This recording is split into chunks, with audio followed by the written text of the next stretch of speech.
Lorsque Cléopâtre disparaît, elle laisse derrière elle 3 enfants qui vont être faits prisonniers par l'Empire romain et qui vont devoir parader dans toute la ville enchaînés. Le plus jeune des 3 enfants ne va pas survivre au triomphe d'Octave, mais les 2 autres, 2 jumeaux, ils vont être recueillis par la sœur d'Octave, elle s'appelle Octavie, et l'ex-femme de Marc-Antoine, qui est également le père des 2 jumeaux qu'elle vient de prendre sous son aile, mais c'est aussi une des premières femmes à recevoir d'importants honneurs et d'importants privilèges sous l'Empire romain.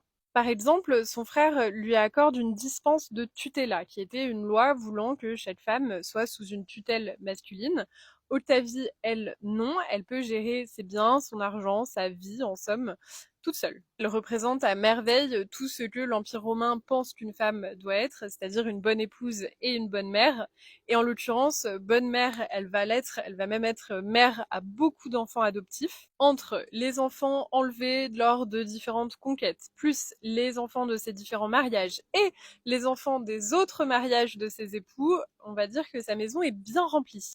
Peut-être que comme ça, de prime abord, sa vie vous semble pas très intéressante, et pourtant, c'est une pierre angulaire de l'Empire romain. Ça a été la femme la plus importante de son époque, ou en tout cas une des femmes les plus importantes de son époque. Et il y a derrière elle une longue et grande dynastie. Encore une fois, pour le meilleur et pour le pire, parce qu'il y a Néron dans le lot.